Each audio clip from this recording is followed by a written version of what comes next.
நிறைய proteins, vitamins, ஃபைபர்லாம் அதிகமாக இருக்க ஒரு சூப்பரான பிரேக்ஃபாஸ்ட் இல்லைனா இங்கே டின்னர் ரெசிபி தான் நம்ம இப்போ பார்க்க போகிறோம். கடலை மாவு வச்சு அதிலே நிறைய வெஜிடபிள்ஸ் போட்டு நம்ம இன்றைக்கி பண்ண போகிறோம்.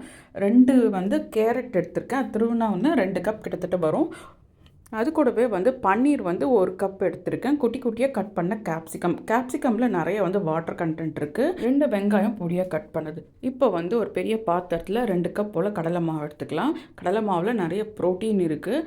அது கூடவே துருவி வச்ச 1 கப் பன்னீர், 1 கப் கேப்சிகம், 2 கப் கேரட், அதுக்கடுத்ததாக பொடியை கட் பண்ண வெங்காயம், 1/2 ஸ்பூன் மஞ்சள் தூள், 1 ஸ்பூன் குழம்பு மிளகாய் தூள் சேர்த்துட்டு கிட்டத்தட்ட 1 ஸ்பூன் அளவுக்கு அஜ்வைன் ஓமம் எடுத்து நல்லா கையில் கசக்கிட்டு சேர்த்துக்கலாம்.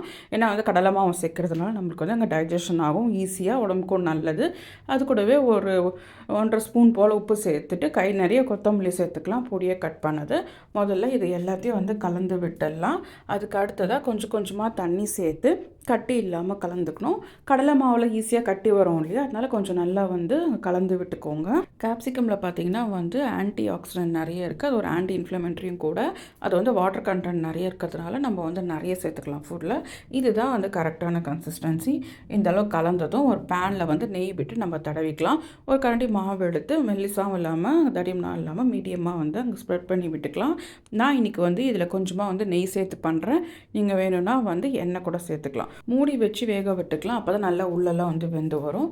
கொஞ்சம் நேரம் கழித்து நம்ம அதை அங்கே திருப்பி போட்டுக்கலாம். மீடியம் ஃப்ளேமில் வச்சுக்கோங்க. அப்போ தான் நல்லா உள்ளெல்லாம் வெளியே அங்கே கிறிஸ்பியாக வரும். திருப்பி போடும் போதே உங்களுக்கு இதை செய்யும் போதே உங்களுக்கு நல்ல வாசனை வரும். அந்த ஓமம் சேர்த்துருக்கோம் இல்லையா, அது கடலை மாவு கூட சேர்ந்து நல்ல ஒரு ஃப்ளேவர் கொடுக்கும். அந்த வெஜிடபிள்ஸ்லாம் பார்த்திங்கன்னா அவ்வளோதான். இந்த மாதிரி 2 பக்கமும் நல்லா செவந்து வந்ததும் நம்ம அதை எடுத்துடலாம். வெங்காயம், கேரட், கேப்சிகம் எல்லாம் சேர்த்து ரொம்ப சூப்பராக இருக்கும். அப்படியே இதை சாப்பிடலாம். இல்லை சட்னி கூட பண்ணலாம். நான் இன்றைக்கி திக்கான கர்ட் கூட வச்சு சர்வ் பண்ணியிருக்கேன். ரொம்ப நல்லாயிருக்கும் டேஸ்ட்டு. கண்டிப்பாக அங்கே ட்ரை பண்ணி பாருங்கள். 2 சாப்பிட்டாலே ஃபுல்லாக இருக்கும்.